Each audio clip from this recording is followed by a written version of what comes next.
I'm Shyamika Silva from Sri Lanka, and I'm happy to be part of AEC World Expo and conferences. The work I do and I have done is very minimal, and that's the theme that I always use for any of the work that I do. The way I use color is not necessarily applied. It's to do with the way the spaces behave and the way I want the spaces to behave. So most of my work actually is to do with the spaces and the buildings being white. I use color in three different ways. One is if I have done a minimalistic building and it is all white, I would then expect the clients, when they are furnishing it, to add the color to it. That way they personalize their space, and that brings in color to a building. There's another way that I would like to work, and that is to do with relating it to the normal natural material. So if you actually take my work, as I said, it's very minimal, and in that instance I also would like to actually change space and the hierarchy of space by using color.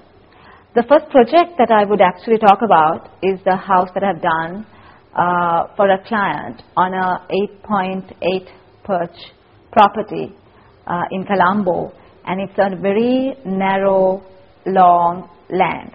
It had beautiful jack trees and a very special, interesting tree which is called the nandan tree. This nandan tree had very dark green leaves. The focus of this house was that you enter through a corridor, and then through that dark corridor you come out into a very white minimal cube, which then opens out through double height glass doors to the garden. So therefore the white cube actually connects with the garden through these double height doors, bringing in the color of nature into this white cube. The dark corridor that actually you enter so that you get that difference from going from dark to light was created by a color that I applied that relates to the nandan tree. And that's the only color that house ever had. The rest of the house is white. But in that instance, again, I have to relate to my work. What I like to do is, if I do use color, is to show the difference between dark and light, not necessarily taking a color per se. So if I do use a color, it is to show that there is a change in the feel of that space from it being a dark to a white space, or a white in the sense of light. So that's how that house was done using color.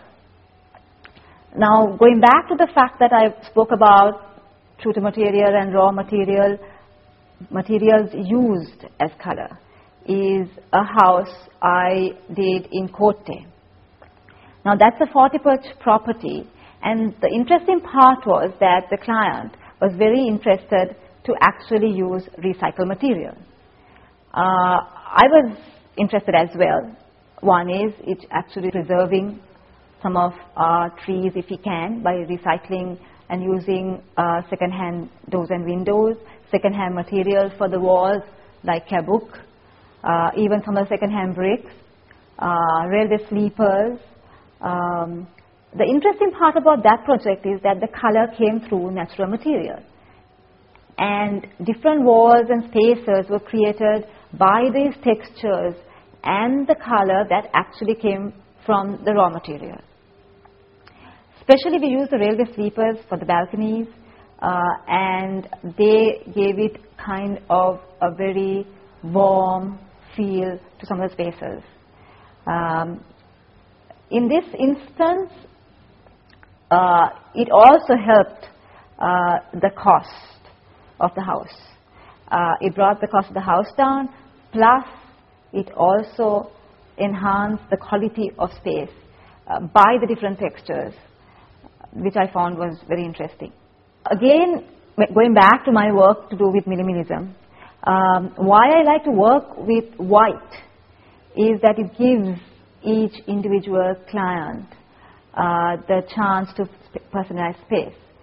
And in that instance, when the client brings in pieces of furniture that is personalized or is personal to the client, it becomes interesting because what as architects we tend to forget is that the buildings that we do are not for us. It's for the people who use them. And that is something that I'm very keen on and I'm very particular, is to understand the client.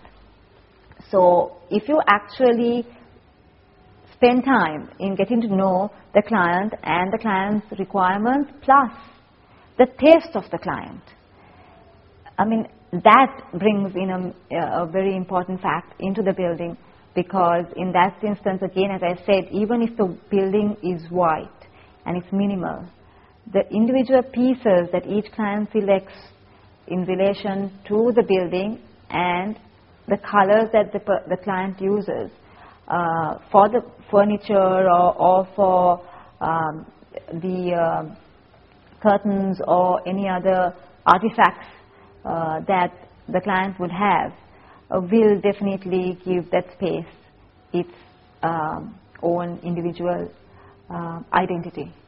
That's the reason I like doing white. And to me, white is also a color. I think a lot of people sometimes feel white is not a color. And sometimes when my clients, if I tell them, look, why don't you do white spaces, they would look at me like, why not color? And I'm like, one is that white makes a space feel bigger, larger. It gives it a volume that no other color can. The other issue that Colombo is facing is we are going from large properties to small properties, where we have to actually separate larger blocks of land into smaller blocks of land. So in that instance, most of the time, we are restricted by what we can do within a space. So in my view, why I do white is that it allows a smaller space to look larger. It helps when white is used because it adds a kind of larger volume, as I said earlier. If you take the way Sri Lankan architects use color, it's actually quite, I feel it's a little strange at the moment. There are specific very good architects who have mastered the art of using color in the right manner, but I feel that majority of the architects have not mastered it. And I feel that they actually use it for the sake of using a color. I think there is a need for some of these architects to really study what color is or understand the colors that actually might go with the tropics. One is some of them apply colors which to me might not blend with our climate or the nature of our people. It's important, I think, that architects understand that when they do use color, especially externally, that it relates to the context, which I feel is very, very important. The philosophy of color in public spaces, my background is also to do with urban design and how buildings actually are three-dimensionally designed in public spaces. And Professor John Lang used to tell us that actually if you take public spaces, the color that is brought into that space is not necessarily through buildings, color through buildings. It's also to do with the particular culture and the colors of the clothes that the people wear. And that brings in the color to a particular public space, which is interesting because if you I guess, take Europe, I mean the colors that they use, or if you take the saris that is used in South Asia, or even the bright other clothes that you're using in South Asia, brings about a different cultural context to that particular country. And that